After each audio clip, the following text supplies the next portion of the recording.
주님께서 여러분과 함께 또한 사제 영과 함께 요한이 전한 거룩한 복음입니다. 주님 영광 받으소서. 그때 예수님께서 니코데모에게 말씀하셨다. 하늘에서 내려온 이 곧 사람의 아들 말고는 하늘로 올라간 이가 없다.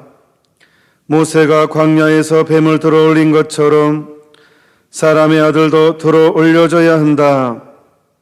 믿는 사람은 누구나 사람의 아들 안에서 영원한 생명을 얻게 하려는 것이다.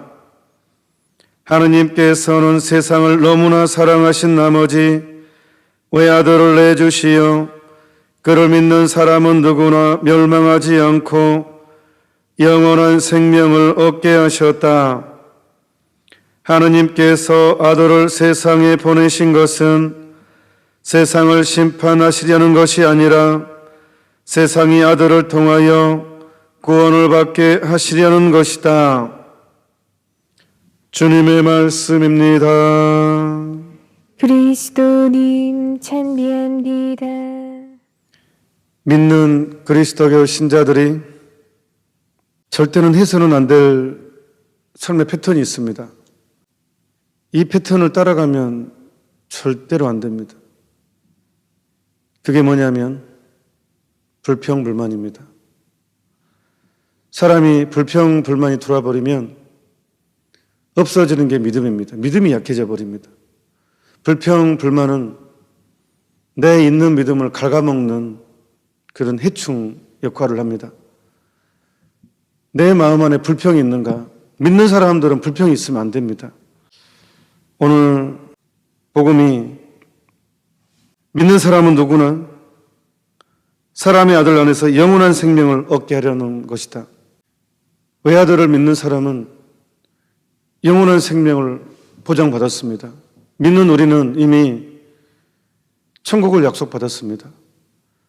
그러니까 피아골피정집 입구에 어떤 글이 있냐 그러면 성당 입구에 그리스도교 신자들에게 있어서 불행이란 없다. 그리스도교 신자들에게는 불행이란 있을 수 없습니다.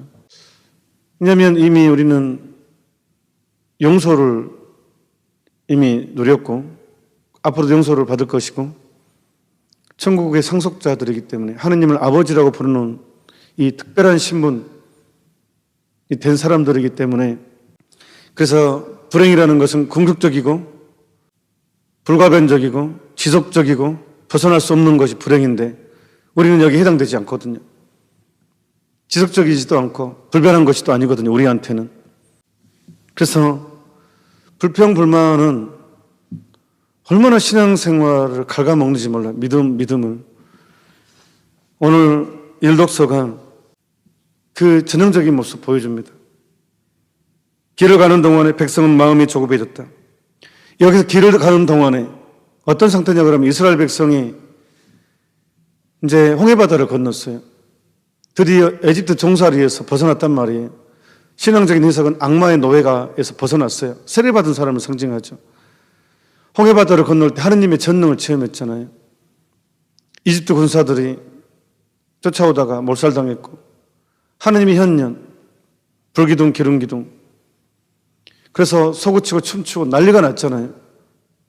모세를 향해서 우리의 영도자요. 이제 매를 안 맞아도 되고 노예생활 안 해도 되고 내가 자유로이 내 일과를 판단해서 내가 설계를 해요. 그전에는 내가 설계할 수 없었어요. 묶여있는 삶이었어요. 그게 노예죠. 지금은 죄의 노예냐, 죄에 풀린 사람이냐. 길을 가는 동안에 이제 우리 식으로 해석하면 이제 신앙생활 하는 동안에 천상을 그림이하면서 가는 나그네 생활을 의미하죠. 이게 바로 길을 가는 동안에 우리 인생 살이 예수 그리스도를 내 주님으로 고백하면서 죽음이 이제 허니문이고 죽음 전까지의 사는 삶 이것을 길을 가는 동안에 표현하면 됩니다. 백성은 마음이 조급해졌다. 그래서 백성은 하느님과 모세에게 불평하였다. 당신들은 어쩌자고 우리를 이집트에서 올라오게 하여 이 광야에서 죽게 하시오. 양식도 없고 물도 없어. 이 보잘것없는 양식은 이제 진절머리가 나오. 성체 처음 모실 때는 뜨겁고 감동이 없고 하지만 매일 받아 모시다 보니까 그게 그건 것 같고, 신앙생활 천주교 신자로 살다 보니까 하지 말한 것도 겁나게 많고, 뭐 하지 마라 양심 가책도 느끼고, 세례받기 전에는 그냥 남 하는 만큼 살아도 아무 문제 없었는데 세례받는 순간 정결의 소명이 있고, 예수님께서는 내가 완전한 것처럼 너희도 완전한 사람이 되라는 그런 어마무시한 말을 나에게 요구하시고, 나는 너무 허약한데 요즘 같은 세상에 천주교 신자로 산다는 게 정말 쉽지가 않습니다. 그러니까 어쩌자고 우리를 이집트에서 올라오게 했어. 내가 왜 천주교 신자가 돼가지고 이 고생을 할까? 내가 천주교 신자가 아니면 나름 인생을 즐겁게 누리면서, 쾌락 누리면서 약삭 빠르게 이리 빠지고 저리 빠지고 할 수 있는데, TV도 사실 TV 엄청난 해거든요. TV가 인간을 얼마나 많이, 물론 좋은 기능도 있긴 하지만 안 좋은 기능은 훨씬 많죠. 사람을 세속적으로 만들어버려요. 하느님에 대한 감각을 없애버리죠, TV는. 이것도 걸려. 천주교 신자로 산다는 게. 그래서 세상에 대한 쾌락에 대한 그리움 때문에 신앙생활이 보잘것없게 느껴져요. 매일 미사 지루하고 하품 나오고. 그래서 이 보잘것없는 양식은 이제 진저리가 나오. 신앙생활이 쾌락에 대한 욕구, 세상에 대한 욕망이 너무 커지다 보니까 그냥 성당에 기도하는 게 진저리 나요.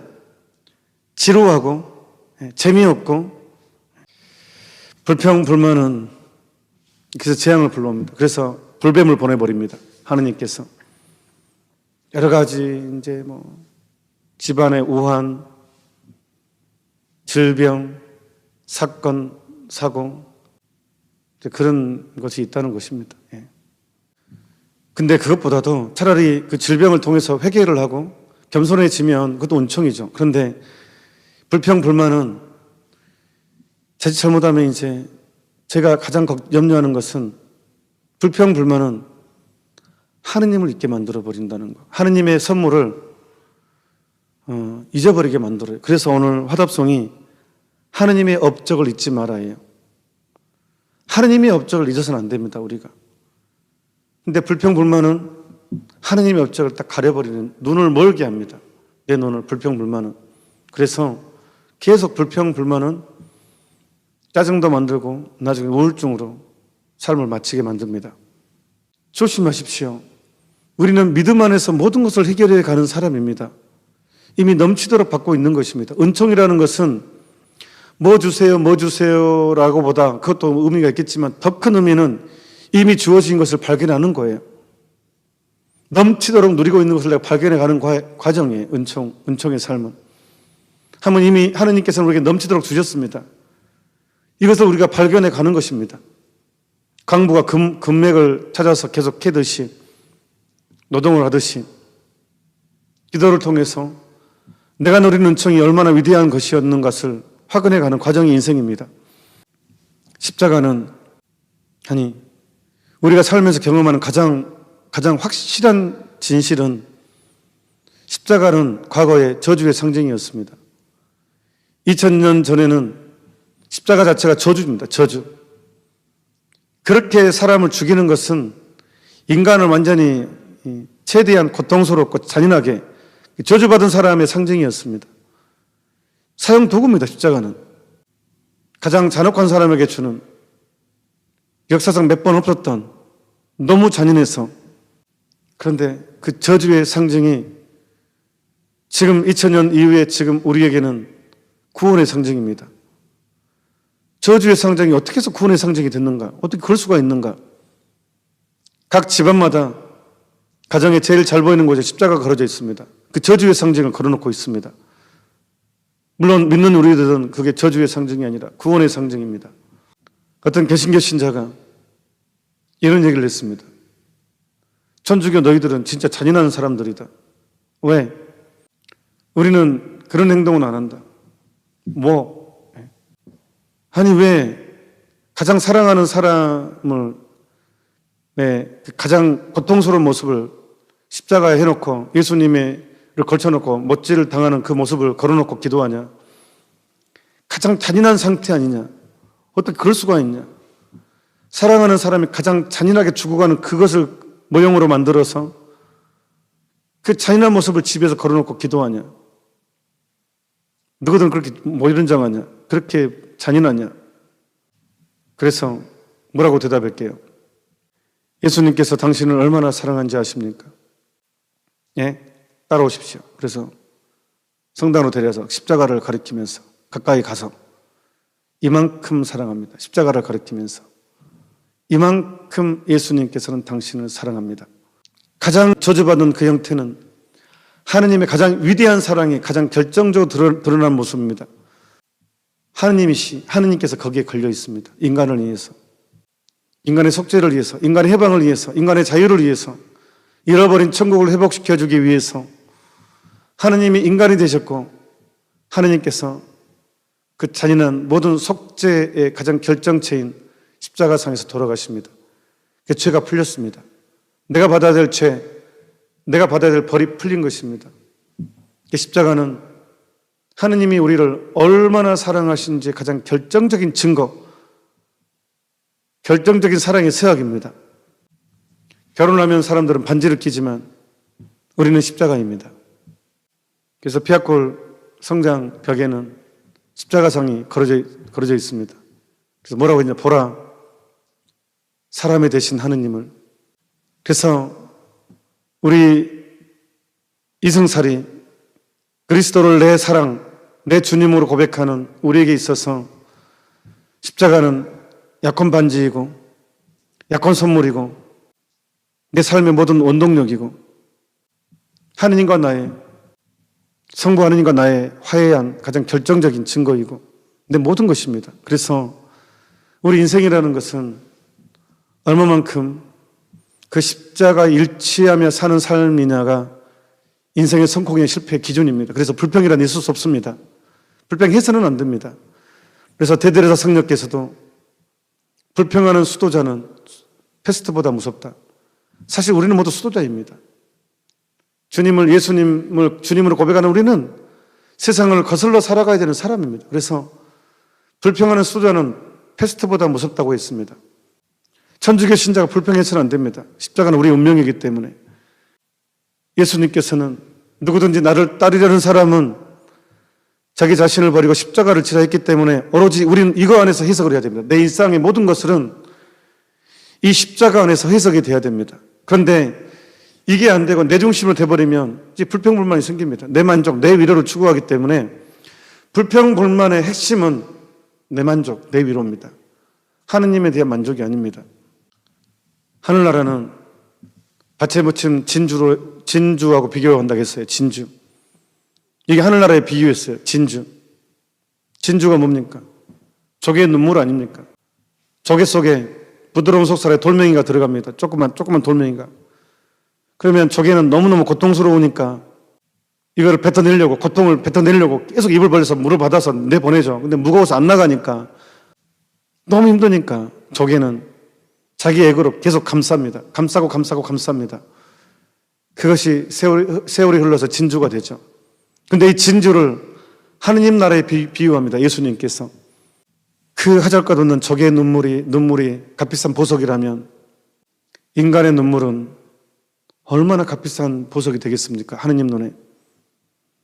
조개의 눈물이 보석이라면, 진주가 보석이라면, 값비싼 보석이라면 인간의 눈물은 얼마나 위대한 보석이 되겠습니까? 우리가 살면서 흘리는 눈물은 하느님이 다 기억하십니다. 하느님이 다만 없습니다. 다 기억합니다. 알게 모르게 짓는 눈물, 하느님 성심 안에 담겨져 있습니다. 기억하십니다. 당신이 쓰십니다. 그 눈물을. 하느님도 우리한테 기대고 싶거든요. 인간이 되셨으니까. 인간의 사랑을 필요로 하시거든요. 인간이 되셨으니까. 하느님이 인간이 되기를 결정했습니다. 그래야 우리가 똑같아질 수 있으니까. 눈높이에 맞출 수 있으니까. 여전히 하느님이십니다. 그래야 용서의 은혜가 영원히 미치니까. 하느님이면서 사람이야지만이 그 속죄의 행위가 영원히 미치는 것이니까. 그분은 인간이셔야 되고 하느님이셔야 됩니다. 그래야 우리가 하느님이 또한 될 수가 있으니까. 하느님께서 인간이 되셔서 그 하느님께서 십자가에 못 박히셨습니다. 그래서 우리는 우리의 용서는 속죄는 영원히 미칩니다.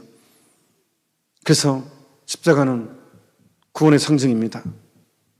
희망의 상징이고 사랑의 상징입니다. 십자가가 사실 우리의 모든 것입니다. 그러니 하느님의 업적을 잊지 말아야 됩니다. 오늘 화답성은 하느님의 업적을 잊지 마라. 우리를 어떻게 사랑하셨는지, 우리를 어떻게 예수님, 성부 하느님께 이끄셨는지 예수님께서 이것을 잊어서는 안 됩니다. 우리가 용서받은 사람이라는 걸 잊어서는 안 됩니다. 우리가 천국의 사람이라는 걸 잊어서는 안 됩니다. 그래야지만이 짜식짜식한 것에 목숨 걸지 않게 됩니다.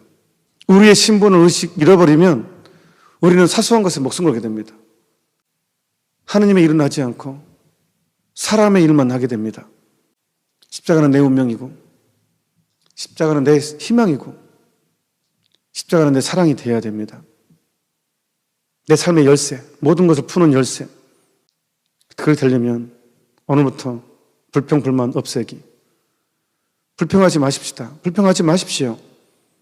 하느님이 허락하신 것입니다. 불평하지 마십시오. 굴욕도 그것을 하느님께 돌려드릴 수만 있다면 그것은 진주입니다. 오늘 마지막으로 강론이 끝나는 것 같았는데 끝난 것이 아닙니다.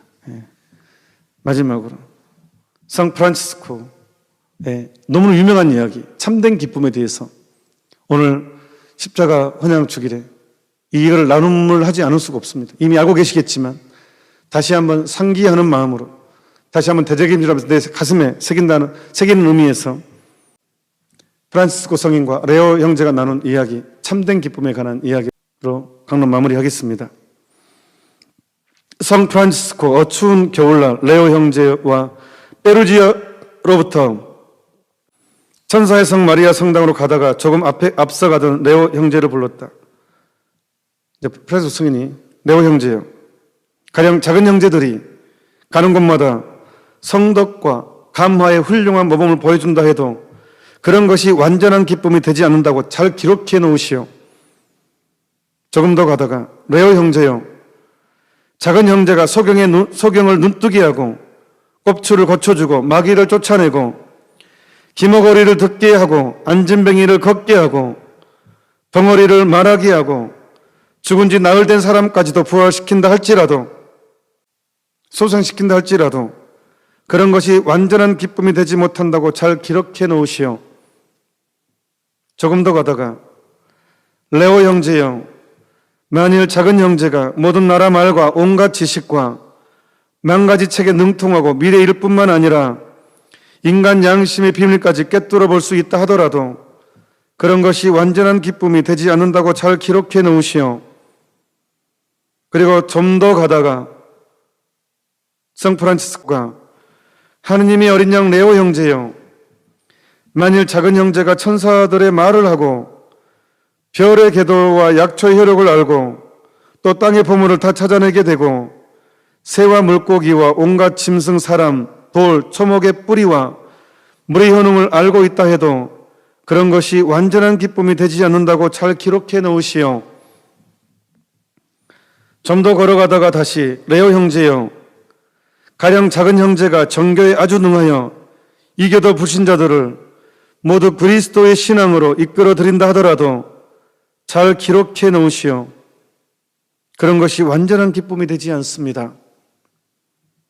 거의 10리를 걸어가면서 이런 이야기를 계속하자 레오 형제는 몹시 놀라 사부님, 그렇다면 참되고 완전한 기쁨이 어디에 있는지 가르쳐 주십시오.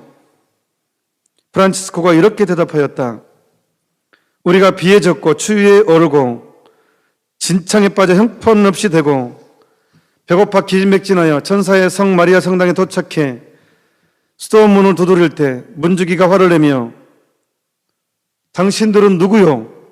하고 묻자 그때 당신들의 형제 두 사람입니다 하고 대답하면 문지기가 말하기를 거짓말하지 마라. 너희들은 사방을 돌아다니며 세상을 속이고 가난한 사람이 구걸한 것을 빼앗아 먹는 두 명의 악당이지. 썩 물러가거라 하면서 문을 열어주지 않고 추위와 굶주림에 떨어도 거들떠보지 않고 바깥에서 쏟아지는 빛 속에 우리를 밤중까지 내버려둘 때 그런 욕설, 인정 없는 무자비한 대우, 매정한 거절도 우리가 인내로서 달게 받고 그 사람과 맞서서 싸우거나 불평하지 않고 겸손히 애덕으로 문지기가 말한 것은 정말 사실이다, 우리에게 그렇게 말하도록 하느님께서 시킨 것이다 라고 생각한다면 네오 형제여, 그것이 바로 완전한 기쁨이라고 기록해 놓으시오. 엄마 무시하죠. 근데 우리는 조그만 모욕을 주면 나 상처받았어 하고 왼수져 버립니다. 나한테 집중하니까, 하느님한테 집중하지 않고 이게 상처 이데올로기에 빠져서 무슨 말을 못합니다. 그만큼 이제 교만한 거죠. 우리가 얼마나 겸손해야 되는지 모릅니다. 그 겸손의 기준은 예수 그리스도이십니다. 그래서 그리고 우리가 끝내 문을 두드리면 문지기가 더 화를 내어 튀어나와 우리가 나쁜 불량번에 대르듯이 욕설을 퍼붓고 뺨을 때려 내쫓으며 여기서 싹 물러가지 못해 이 더러운 도둑놈들아, 근처에 있는 나 혼자 병원에 나가 찾아가 여기서는 먹여주지도 재워주지도 않는다 하고 말하게 될 때 우리가 만약 애덕의 숭고한 정신에서 인내와 기쁨으로 이 모든 것을 달게 참아 받아낸다면 레오 형제여, 그것이 완전한 기쁨이라고 기록해 놓으시오. 그리고 우리가 굶주림과 추위와 어둠 때문에 하는 수 없이 다시 문을 두드리고 울부짖으며 제발 문 좀 열어달라고 애원할 때 그는 화가 머리끝까지 치밀어 이 파렴치한 적들 혼 좀 나봐라 하고 고함치며 옹이가 가득 베인 몽둥이를 들고 나와 수도복의 모자를 잡아쥐고는 우리를 땅에 내동댕이 쳐 눈 속에 굴리며 몽둥이의 옹이로 사정없이 매질을 한다고 할 때 그래도 우리가 이 모든 것을 달게 참아받고 복되신 그리스도의 가난을 생각하고 즐거워한다면 레오 형제여, 그것이 완전한 기쁨이라고 기록해 놓으시오.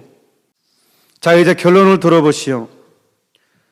그리스도께서 당신의 친구들에게 베푸시는 성령의 온갖 은총과 선물 가운데서 가장 훌륭한 것은 바로 자기를 눌러 이기고 모욕, 고통, 수치, 불쾌한 것을 그리스도께 대한 사랑 때문에 달게 참아받는 그것입니다.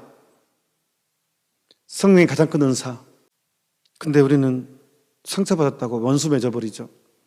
꼴도 보기 싫어해버리고 이제 위로받으려고 상담 심리 찾고 그러죠.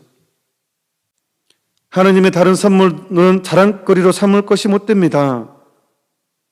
무슨 뜻이냐면 내가 받은 달란트, 공부 잘하고 노래 잘하고 그림 잘 그리고 운동 잘하고 뭐 이런 재능, 하느님의 다른 선물은 자랑거리로 삼을 것이 못 됩니다. 그것은 우리 것이 아니라 하느님의 것이기 때문입니다. 그러므로 사도께서도 여러분이 가지고 있는 것은 모두 하느님께로부터 받은 것이 아닙니까? 이렇게 다 받은 것인데 왜 받은 것이 아니고 자기 것인 양 자랑합니까? 고린도일서 4장 7절의 내용입니다. 하셨습니다. 그러나 고난과 고통의 십자가는 바로 우리의 것이기 때문에 자랑할 수 있습니다. 사도께서는 내게는 우리 주 예수 그리스도의 십자가밖에는 아무것도 자랑할 게 없습니다 라고 말씀하시기 때문입니다. 갈라디아서 6장 14절의 내용입니다. 내가 살면서 당한 억울함, 모욕, 굴욕, 이것을 하느님이 쓰십니다. 하느님은 나의 눈물을 담고 계십니다. 천사들이 담아줍니다. 그러니 오늘 2021년 9월 14일 십자가 헌양축일, 오늘부터 다시 새롭게 불평하지 않기, 하느님의 업적을 잊지 않기, 내가 하느님의 상속자라는 것, 하늘나라의 상속자고 하느님을 아버지라고 부르는 왕이라는 것, 십자가는 내 사랑의 징표고 구원의 상징이라는 것, 내 용서의 상징이고 내 삶의 이유라는 것, 그 기억하면서 주어진 복된 인생, 아름다운 인생을 잘 마무리합시다. 인생은 예수 그리스도를 아는 순간 아름답게 바뀝니다. 믿는 이들에게는 불행이란 없습니다. 잠시 묵상합시다. 아멘. 내일은 고통의 성모 마리아 기념일입니다. 어머니와 함께하기 위해서 내일 좀 일찍 일어나 보시죠. 새벽 미사 6시입니다. 함께 어머니와 함께하기 위해서 강복드리겠습니다. 주님께서 여러분과 함께 또한 사제 영광께 전능하신 천주 성부와 성자와 성령께서는 이미 사이 함께한 모든 이들에게 강복하소서. 아멘. 미사가 끝났으니 가서 복음을 전합시다. 하느님 감사합니다.